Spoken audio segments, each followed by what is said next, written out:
Hey gamers, it's K-Wing here, bringing you my final CastleVania review for this year. Now, CastleVania Judgment is the first game in the series to be a fighting game.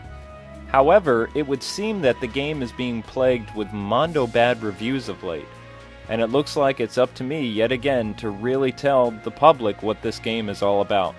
Is Judgment really that bad a game, or could it be that the horrible art style is making people not take it seriously?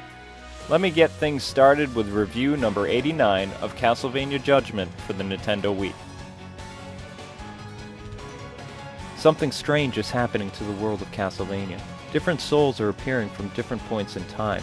It's almost like the pool of time has a giant ripple. Atop Dracula's castle beside the enormous clock tower, an unknown man stands perched above and plunges his watch into the tower. Time itself becomes unraveled. Alucard, before his very eyes, spots a Belmont from behind the dissolving mist. Judgment is a 3D fighting game very similar to Soul Calibur. 2 of 14 fighters square off in battle, and Judgment has some other modes too. Story mode has your character trapped in time. In order to get out, you have to face a series of trials and seek that which you desire. In Simon's case, it's proving himself to be a Belmont.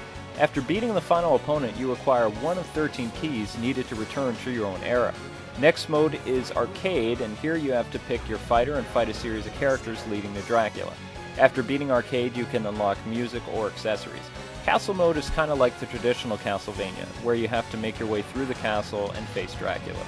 This mode is very much like Conquest in Soul Calibur 2. Versus mode, you can either test your skills against the CPU, or square off against a friend, or should I say rival.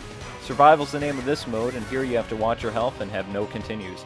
Online battles, you connect to the net and fight another vampire hunter. Training and tutorial modes teach you how to play, but the overall purpose of this game is fighting. Now actually, for this segment of the review, I used the Wiimote hooked up to the nunchuck, and it actually worked a lot better than I thought it would. I would think that playing a fighting game like that, it wouldn't really work that well, and I'd have to plug in the GameCube controller right away. But actually, that's how they had the game designed, because Iga wanted you to be able to swing the Wiimote like a whip. So the control setup is actually kind of fun that way. You jump by pressing the C button. You can also double jump if you tap it twice, and you get some pretty decent height up there too. You can also, when you swing the Wiimote, don't waggle it. That way you'll get good combos by swinging left to right and stuff like that. You can also do specials by holding in the B button and then swinging the Wiimote, and the specials are actually pretty good. Then you can change the trajectory of the attack by moving the joystick. You can also jump and attack, so once you're in the air, just swing the Wiimote. Before that, if you move the joystick around when you're swinging the remote, you change the type of attacks you do. When you're in the air, just hit the D button and swing the remote, and you'll do your super dive thing. And you throw items with the A button. Blocking is done when you just hold in the Z button, but there is no, like, a repel attack, which kind of stinks. And special moves are very easy. All you do is you press down on the control pad, and then you get this really awesome mini video of Simon kicking Trevor's butt. And the specials all vary, but I tend to use them for finishing moves. And as I said before, you can also have two other control setups, the Classic Controller and the GameCube. Classic Controller works okay. What can I say about this game's design? One word, it's awesome. The village ruins, the charred remains of a massive fire, a very detailed crafted cobble walkway, and a smoky mist that moves on the ground.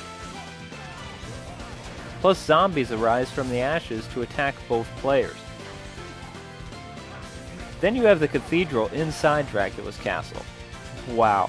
It's like you've walked into a 12th century chapel and you're amazed at all the handcrafted detail and the beautiful stained glass windows. The detail in the caverns is staggering to say the least too. Look how the water moves under Simon's feet, and gaze at all this stuff in the background. The throne room has lots of details in the carpets, tapestries, and texture patterns carved into the wall. The clock tower has always been one of my favorites. Massive gears, superb lighting effects, and you get the feeling you're inside a giant clock. The dungeon is what we would come to expect from the series. Spikes, acid pits, torture devices galore, and a giant swinging axe. The Time Rift stage with the rotating vortex gives a creepy yet beautiful at the same time vibe.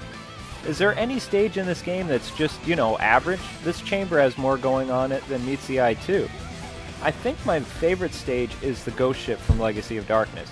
Now this stage has it all. 15th century rotting ship, mermen, a rocking ship due to the sea, thrashing, destructible environments. Oh yeah, and I didn't mention a giant sea monster. Before I forget, the team that worked on Elbit's and Dewey's Adventure designed the foregrounds and the final attacks for the characters.